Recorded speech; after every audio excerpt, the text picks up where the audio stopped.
Hey guys, in this video I will show you how to create your first Java application, how to display information to the console, which Java syntax errors you could meet, Java comments and their types. I will introduce you in Java packages and how you could download the source code from my videos. Let's open IntelliJ IDEA, which we installed in last video, and create a new project. For name I will use javatutorial because I will use this project for next video as well.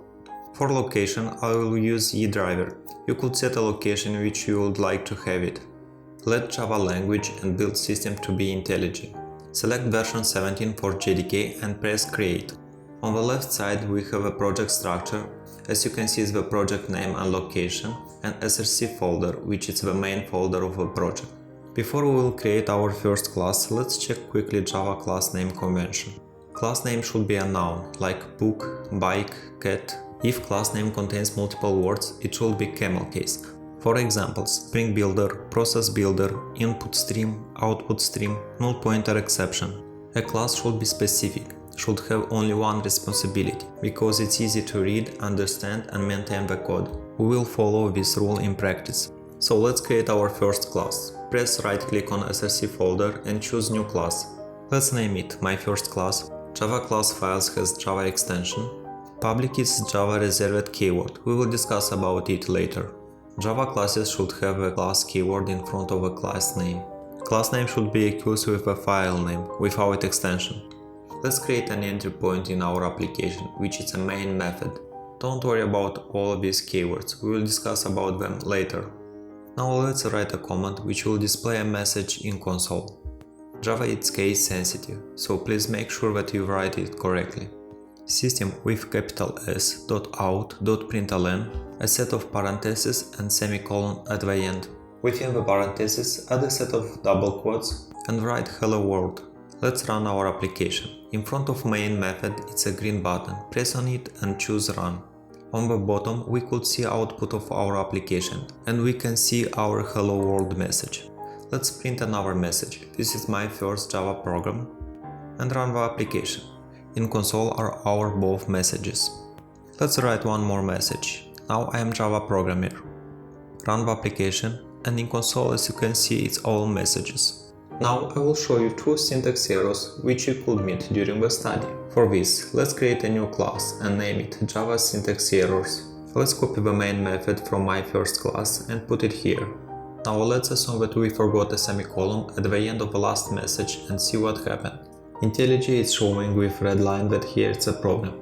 In front of the line also that here it's a problem. And in the top right corner is showing the total number of errors in this file.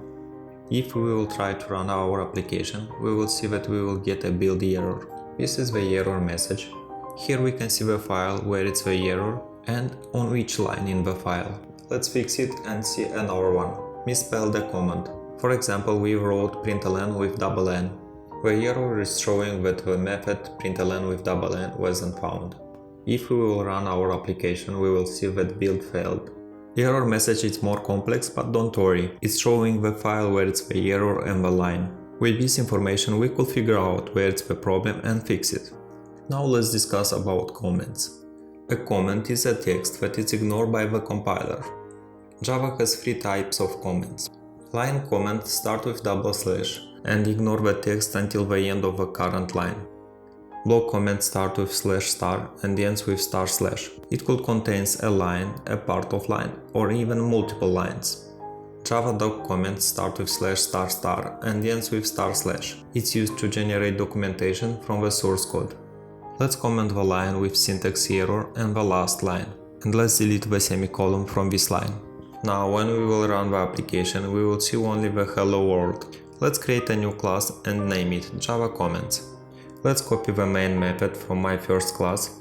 Let's add a new line and write this is a line comment. And in line with hello world, let's write / hello comment. Now let's run the application and see that the comments are not affect our application.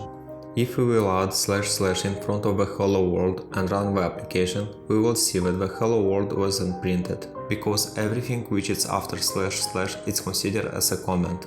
As you can see, it's allowed to have two inline comments in the same line.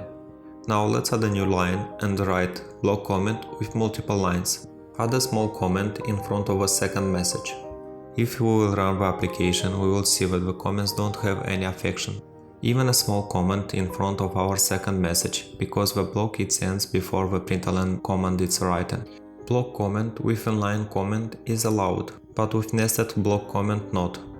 As you can see, the end of the first block is showing a syntax error, because the first block is taking the end of the second block as his end, ignoring the start of the second block. Let's remove the end of the first block comment and the start of the second one and run the application. Two messages should be present on console. Now let's add the javadoc comment on the main method. It starts as block comment but with additional star. Let's write this is javadoc comment and IntelliJ automatically add annotation for method parameters. We have only one, which is an array of strings. If method returns something, is add a return annotation for it. In our case is void, which means that doesn't have a return. We will add it just to know that it could be. Javadoc could be added on a class and class fields as well. We will discuss about them later. You could check Java documentation on existing Java classes by pressing on a class, field or a method and press Ctrl Q. Now let's discuss about Java packages. Press right click on src folder, new and choose package.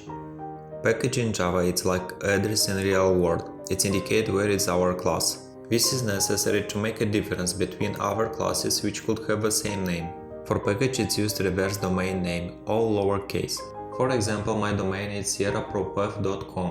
When my package will start with com.erapropath, domain is not required, it's used only to create a unique package. You could use my for learning. To be unique, it's also needed to add additional qualifiers, for example project name. For this tutorial I will use beginner and each video in separate package. For this will be lesson 01. The package was created, let's move our classes into it. Press refactor, let's scroll up and we will see that on the first line package was added. This should not affect our application. Let's run it and see that it's behave the same. Both messages are present in console. Packages also organize our code. Let's check the project structure in File Explorer. In the project folder we can see that we have src folder, which is the main folder of a project. In it we have a subfolder for each package splitted by dot. Com, erapropath, beginner, lesson 01, and in it we have all three classes which we create in this video.